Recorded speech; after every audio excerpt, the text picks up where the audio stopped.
Hello दोस्तों, supreme history channel में आप लोग का स्वागत है। दोस्तों, आदिकाल से हम लोग 15 क्वेश्चन का प्रैक्टिस सेट करेंगे टीजीटी हिंदी का। चलिए हम लोग सॉल्व करते हैं इसको। प्रश्न नंबर 1 देखिए, हिंदी साहित्य का प्रथम इतिहास किसने लिखा है? आप लोग बताइए, इसको जवाब दीजिए। Option A Garcin de Tassy, option B George Grierson, option C Ramchandra Shukla, option D Mishrabandh. चलिए देखते हैं। ऑप्शन ए है दोस्तों इसका आंसर गारसा दत्तासी। चलिए आगे हम लोग देखते हैं। क्वेश्चन नंबर 2, निम्नलिखित में से कौन सी रचना हिंदी साहित्य के इतिहास से संबंधित है? बताइए आप लोग। Option A Shiv Singh Saroj, option B Mishrabandh Vinod, option C Hindi Sahitya का आदिकाल, ऑप्शन डी उपयुक्त सभी। बताइए दोस्तों। इसका चलिए आंसर हम लोग देख लेते हैं। ऑप्शन डी है उपयुक्त सभी। शिव सिंह सरोज भी हैं, मिश्रबंध विनोद भी हैं, हिंदी साहित्य का आदिकाल भी है। अब हम लोग प्रश्न नंबर 3 देखते हैं दोस्तों। इसका जवाब दीजिए आप लोग। हिंदी साहित्य के इतिहास को सर्वप्रथम कालक्रम के अनुसार विभाजित करने वाले लेखक कौन हैं? देखिए, हिंदी साहित्य के इतिहास को सर्वप्रथम कालक्रम के अनुसार विभाजित करने वाले लेखक कौन हैं? बताइए। Option A Ramchandra Shukla, option B Hazari Prasad Dwivedi, option C George Grierson, option D doctor Ram Kumar Verma. बताइए दोस्तों। बताइए आप लोग। तो इसका आंसर है दोस्तों सी जॉर्ज ग्रियर्सन। आगे देखते हैं हम लोग। क्वेश्चन नंबर 4, हिंदी साहित्य का सर्वप्रथम सुव्यवस्थित इतिहास लिखने वाले श्रेय किसको है? चलिए दोस्तों, हिंदी साहित्य का सर्वप्रथम सुव्यवस्थित इतिहास लिखने का श्रेय किसको है? बताइए, इसका आंसर दीजिए। ऑप्शन ए श्याम सुंदर दास, option B Ramchandra Shukla, option C Hazari Prasad Dwivedi, option D Ram Kumar Verma. बताइए दोस्तों। देखिए, हम लोग इसका आंसर देख लेते हैं। Option B Ramchandra Shukla. फिर हम लोग आगे बढ़ते हैं। क्वेश्चन नंबर 5 देखते हैं। रामचंद्र शुक्ल ने हिंदी साहित्य के इतिहास को कितने कालों में विभाजित किया है? बताइए आप लोग इसका आंसर। रामचंद्र शुक्ल ने हिंदी साहित्य के इतिहास को कितने कालों में विभाजित किया है? बताइए दोस्तों। ऑप्शन ए है 3, option B 4, option C 5, option D 6। बताइए। इसको देख लेते हैं हम लोग दोस्तों। ऑप्शन बी है 4। रामचंद्र शुक्ल जो है हिंदी साहित्य के इतिहास को 4 कालों में विभाजित किए हैं। फिर क्वेश्चन नंबर 6 देखते हैं हम लोग। रामचंद्र शुक्ल के वीर गाथा काल को किस लेखक ने आदिकाल का नाम दिया है? बताइए दोस्तों। Option A Hazari Prasad Dwivedi, option B Ram Kumar Verma, option C Rahul Sankrityayan, option D किसी ने नहीं। बताइए, इसका आप लोग जवाब दीजिए। इसका जवाब है दोस्तों ऑप्शन ए हजारी प्रसाद द्विवेदी। चलिए हम लोग आगे बढ़ते हैं। क्वेश्चन नंबर 7 देखते हैं दोस्तों। आचार्य रामचंद्र शुक्ल ने इनमें से कौन सा नामकरण नहीं किया है? ऑप्शन ए वीरगाथा काल, संवत 1050 से 1375, ऑप्शन बी भक्तिकाल, संवत 1375 से 1700, ऑप्शन सी रीतकाल, संवत 1700 से 1900, ऑप्शन डी आधुनिक काल, संवत 1900 के बाद। बताइए, आचार्य रामचंद्र शुक्ल ने इनमें से कौन सा नामकरण नहीं किया है? नहीं, आप लोग को देखना होगा, इसमें नहीं पूछ रहे हैं। चलिए दोस्तों, हम लोग देख लेते हैं। ऑप्शन नंबर डी है आधुनिक काल, संवत 1900 के बाद।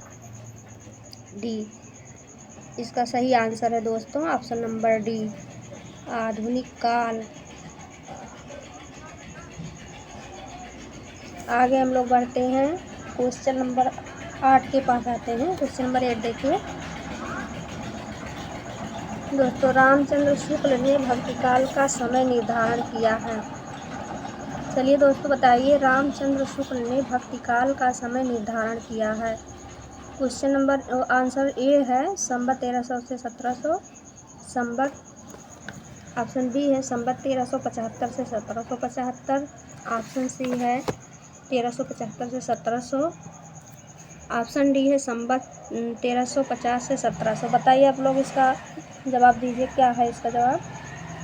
चलिए हम लोग दोस्तों देख लेते हैं इसका आंसर।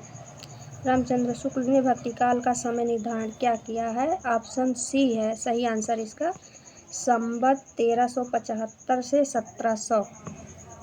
सी, ऑप्शन सी। फिर हम लोग दोस्तों आगे बढ़ते हैं, क्वेश्चन नंबर 9 के पास आ जाते हैं।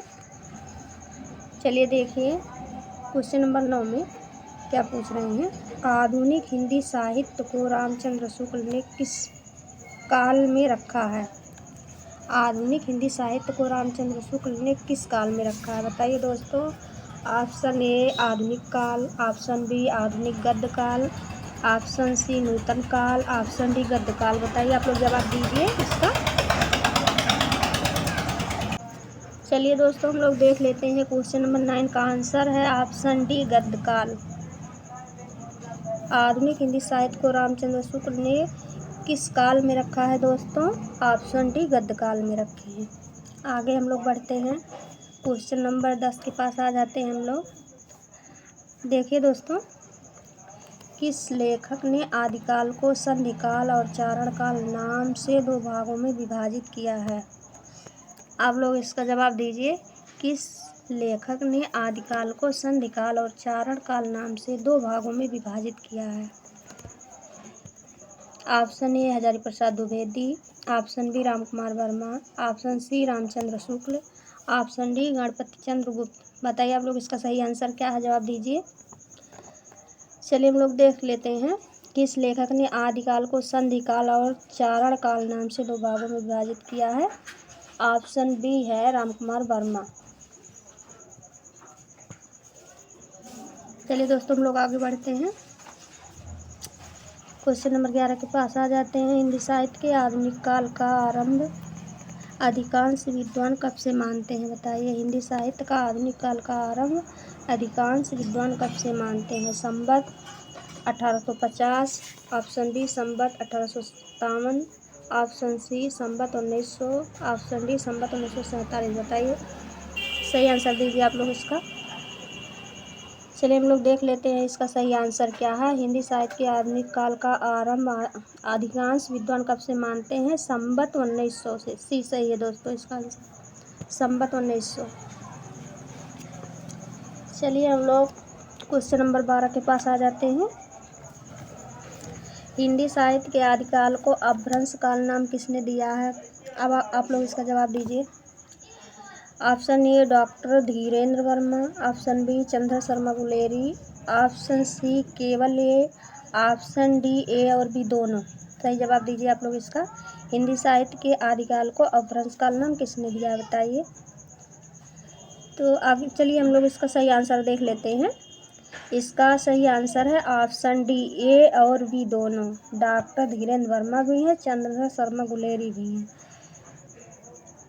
ये दोनों आंसर आप लोग का सही है, ए और बी। फिर क्वेश्चन नंबर 13 के पास आ जाते हैं हम लोग दोस्तों।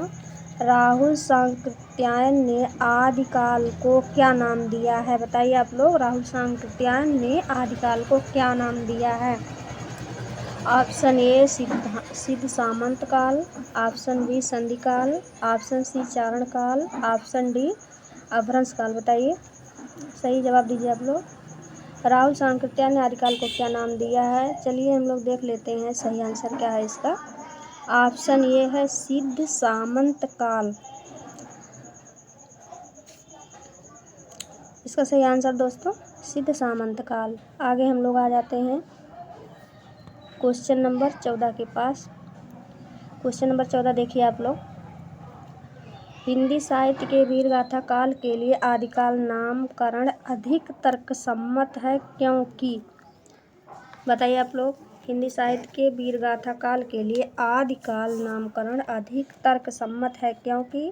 ऑप्शन ए वीरगाथा काल नाम अप्रमाणिक है, ऑप्शन बी आदिकाल नाम से प्राचीनता का आभास होता है, ऑप्शन सी आदिकाल में वे सभी काव्य प्रवृत्तियाँ हैं जिनका विकास भक्तिकाल और रीतिकाल में हुआ है।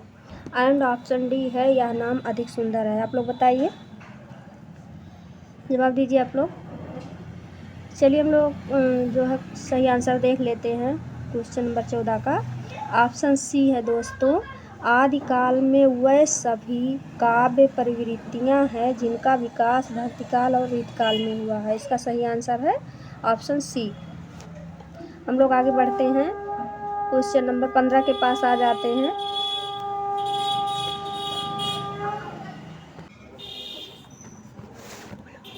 फिफ्टीन वाला क्वेश्चन देखिए दोस्तों। आचार्य रामचंद्र शुक्ल ने हिंदी साहित्य के प्रारंभिक युग को वीरगाथा काल इसलिए कहा क्योंकि। बताइए आप लोग इसका आंसर। आचार्य रामचंद्र शुक्ल ने हिंदी साहित्य के प्रारंभिक युग को वीरगाथा काल इसलिए कहा क्योंकि। ऑप्शन ए है, इस काल के सभी कवि वीर थे।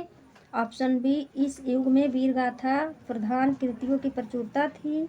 ऑप्शन सी, इस युग में वीर रस का प्रचुर वर्णन हुआ है। ऑप्शन डी, इसमें वीर राजाओं का वर्णन है। आप लोग आंसर दीजिए दोस्तों, जवाब दीजिए इसका क्वेश्चन नंबर 15 का। चलिए हम लोग इसका सही आंसर देख लेते हैं। ऑप्शन नंबर बी सही है दोस्तों, इस युग में वीर गाथा प्रधान कृतियों की प्रचुरता थी। सही आंसर है ऑप्शन बी। दोस्तों हम लोगों ने आज प्रैक्टिस से 15 किए हैं आदिकाल से। तो सुप्रीम स्टडी चैनल में आप लोग को आने के लिए बहुत बहुत धन्यवाद दोस्तों। कल हम लोग अगले वीडियो में 15 क्वेश्चन फिर सॉल्व करेंगे। प्लीज़ आप लोग को अगर मेरा वीडियो अच्छा लगा हो तो मेरे चैनल को सब्सक्राइब कीजिए और प्लीज़ मेरा सपोर्ट कीजिए। बहुत बहुत धन्यवाद दोस्तों आप लोगों का।